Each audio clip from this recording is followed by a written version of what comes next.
నెల్లూరు జిల్లా సంగం మండలం కోలగట్ల సమీపంలో ఘోర రోడ్డు ప్రమాదం చోటు చేసుకుంది. అనంతపురం నుంచి నెల్లూరు వైపు వస్తున్న ఆర్టీసీ బస్సు ఎదురుగా వచ్చిన లారీని తప్పించిపోయి అదుపు తప్పి బోల్తా పడింది. ప్రమాద సమయంలో బస్సులో మొత్తం 22 మంది ప్రయాణికులుండగా అదృష్టవశాత్తు అందరూ సురక్షితంగా బయటపడ్డారు. సమాచారం అందుకున్న వెంటనే ఎస్ఐ రాజేష్ ఘటనా స్థలానికి చేరుకుని పరిస్థితిని సమీక్షించారు.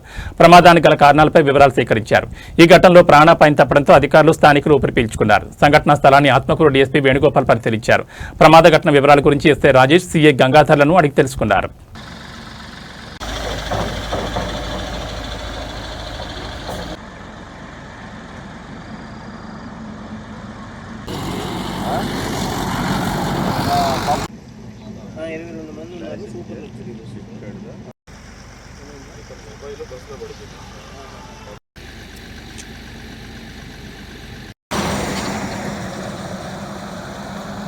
ఆ పాపని ఎవరు తీసుకెళ్లారంట, వాళ్ళ రిలేషన్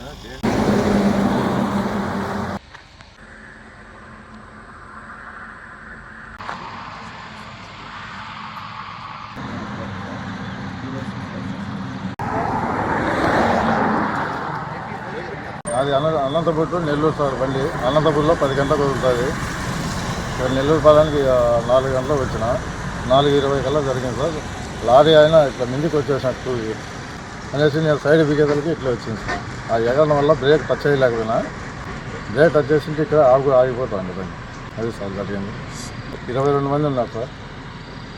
దెబ్బలు ముగ్గురికేమో లైట్గా దెబ్బలు తగిలితే ఆత్మూరు పోయినారు. అక్కడ సార్ ఫోన్ చేసిండే బాబు, వాళ్ళ బాబుది ఎవరో దెబ్బలు తగిలిన కాకుండా వాళ్ళు ఆ పాప దివాకర్ బస్సులో వెళ్ళిపోయినారు సార్.